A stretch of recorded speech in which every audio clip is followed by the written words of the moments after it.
by hand as opposed to computers.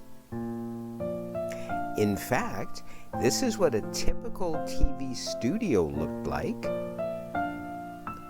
As well, the men behind the scene at their consoles.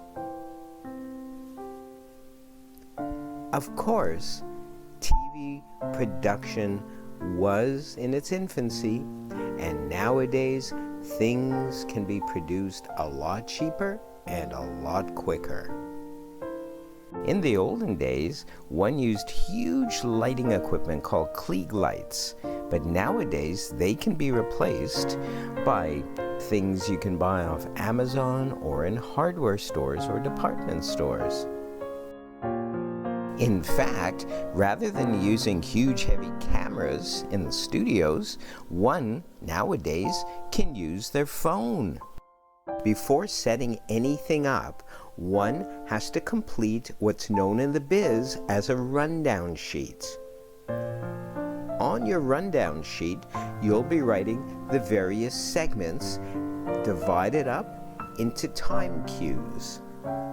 All these time cues must add up to either 28 minutes or 45 minutes, depending on the length of the production. In other words, if it's a 30-minute production, you need to allow for some time for commercials or PSAs, public service announcements. If your production is an hour long, you have to allow for several commercials or public service announcements, if you will, to be inserted into your production, as well as cutaways and editing and voiceovers and various other things like that. All of this is indicated on the rundown sheet, as well parts of the studio where your production will take place, what equipment will be needed, such as ECMs or lavalier mics, etc. For home studio production, first you must set your lighting up.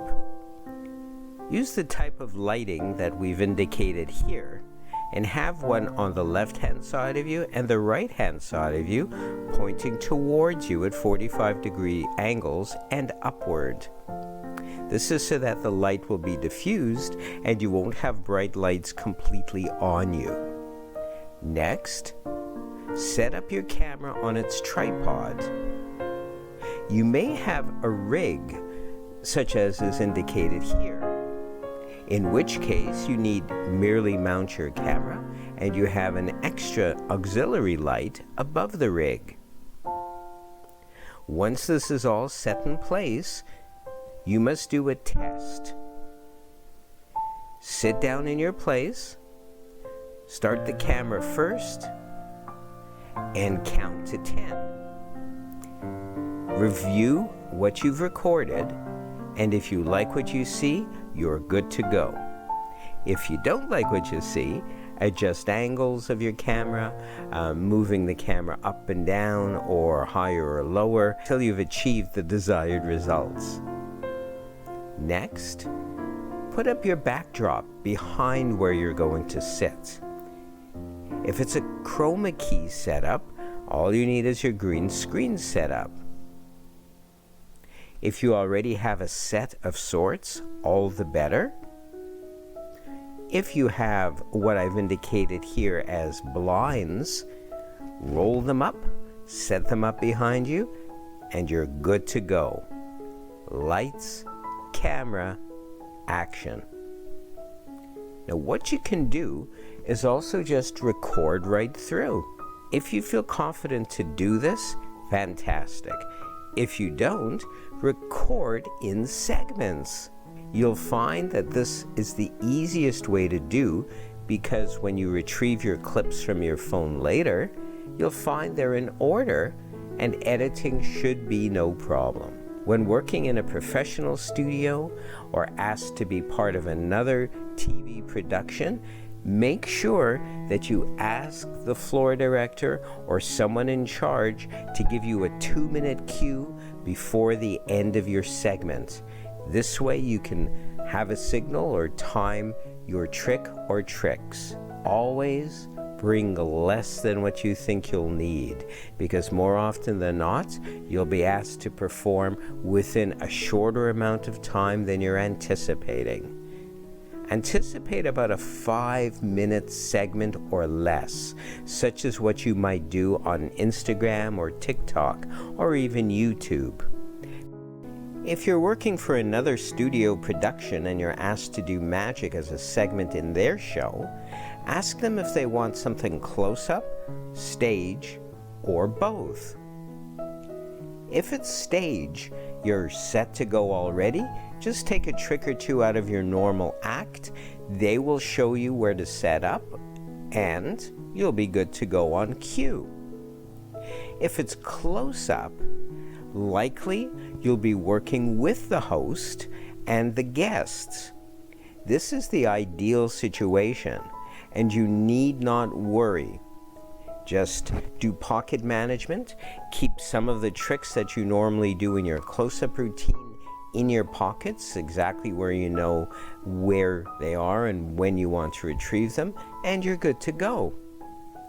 Make sure you're aware of the red light above the camera in the professional studios. That will be the camera generally that's on you. One camera will be a close-up camera, the other one will be a wide shot. There may be more than 1, 2, 3, or 4 cameras. Again, just follow the red lights without staring at the monitor. Now, looking at the monitor without revealing that you're looking at the monitor is a good trick to use. That way you'll be slightly aware of which camera is the close-up camera and which camera is the wide camera. Just do your routine, playing to the host or the guests or both, and try not to concern yourself too much about the cameras or the monitor. In other words, don't feel self-conscious about them.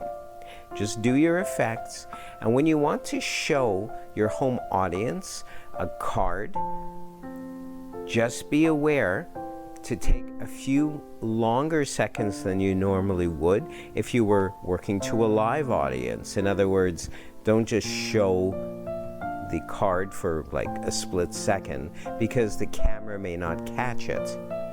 Try to hold any kind of cards, deck, even coins closer to your face. In other words, rather than working down at a close-up mat or the table that is probably provided to you, try to work up. Try to practice in front of a mirror so that your face is associated with the card or cards or the particular trick that you're using. This will help you, and it won't